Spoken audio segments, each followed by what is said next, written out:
से जानना चाहूंगा लगातार इन दोनों शेयरों पे आपका नजरिया हमेशा पॉजिटिव रहा है। क्या अभी भी आप पॉजिटिव है इन दोनों शेयरों को लेकर? तो ये पहले बात करते हैं आईआरएफसी की, इंडियन रेलवे फाइनेंस कॉर्पोरेशन। नाम ही सुझाता है कि जो भी भारतीय रेल के प्रोजेक्ट्स होते हैं उसको ये राशि मुहैया कराती है। और हमने आईपीओ के समय पर इस पर सब्सक्राइब आईपीओ में दिया था लंबी अवधि के लिए।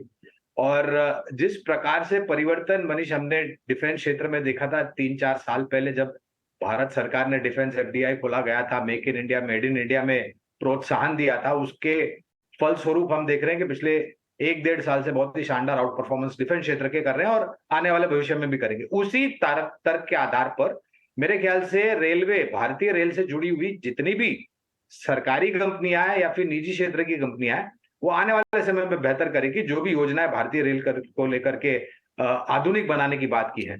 और बीएचईएल पर भी हमारी काफी लंबे समय से राय रही है। हमें लग रहा है कि बीएचईएल पर यहां से भी अगर आप देखें तो 15% के आसपास का ऊपर की तरफ का दायरा आपको दिख सकता है। ये दोनों ही लंबी अवधि के लिए सुझाव है। तो आईआरएफसी और बीएचईएल दोनों शेयर पसंद है। गौरांग सर के यहाँ से मजबूती देखने को मिल सकती है, अच्छी मजबूती देखने को मिल सकती है। अब विवेक के पास चलते हैं। विवेक, वैसे आपके और गौरांग सर की जोड़ी जो है ना किसी शो को सुपरहिट बना देती है, वैसे ही क्या आपको लगता है कि बीएचईएल भी अगले कुछ महीनों में सुपरहिट रिटर्न देगा? पहले तो मनीष, आज जब आपके कोऑर्डिनेटर से बात हो रही थी तब उन्होंने बोला गौरांग शाह होंगे आपके साथ। मैं बोला अरे बाप रे, अब स्टॉक पे तो नहीं, मुझे हिंदी पे फोकस ज्यादा करना पड़ेगा। वो मैंने जानबूझ के बोला था कि मैं शो कर रहा हूं तो मुझे गौरांग सर और विवेक दोनों चाहिए क्योंकि इनकी जोड़ी सुपरहिट है। और एक और बात हुई, वो बोली थी कि वो भी सर की चेन्नई से है। मैं बोला मुझे मालूम नहीं था, मैं भी चेन्नई में बैठा हूँ। अब मैं बोला इमीडिएटली गौरांग शाह को बोलूंगा कि जाके ट्यूशन ले मेरी हिंदी, और उनके ऑफिस पहुंच जाता हूँ मैं आज। कल वीकेंड है तो सर आपको एक मैसेज भेजने वाला हूँ थोड़ी देर में। अब तो देखिए, बीएचईएल, एक तो देखिए 2-3 चीज है। एक जो ऊर्जा सेक्टर है, इन द सेंस इलेक्ट्रिसिटी, अब मैं हिंदी में कोशिश कर रहा हूँ, गलत होगा कहीं ना कहीं। तो इलेक्ट्रिसिटी जो सेक्टर है उसमें आपको यहाँ से मल्टीफोल्ड ग्रोथ दिखने वाली है। इनफैक्ट कल एक रिपोर्ट पढ़ रहा था जहाँ पे ये बोला गया था कि ऑलमोस्ट जुलाई का सबसे हाईएस्ट पीक इलेक्ट्रिसिटी का कंजम्पशन बाजार में हुआ है। और जो थर्मल प्लांट है उसका बेनिफिट भी कंपनी को आगे चल के मिलने वाला है।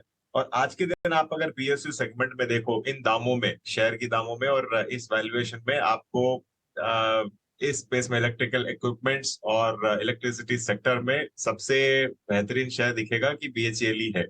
तो मुझे तो लगता है कि इसको रखना चाहिए। और आप अगर 10 साल का एवरेज भी देखो तो इस शेयर ने रिटर्न कभी नहीं दिया है।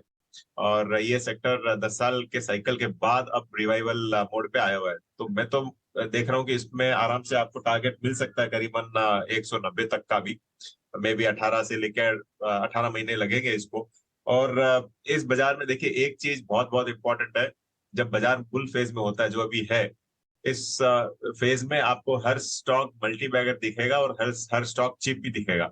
तो इसके लिए स्टॉप लॉस बहुत मेन चीज होगी यहाँ पे। तो एक स्टॉप लॉस भी लगा के रखिए, कोई भी, चाहे फंडामेंटली अच्छा कंपनी हो, फिर भी 107 का स्टॉप लॉस रहेगा और 190 तक ये बीएचईएल भी जा सकता है।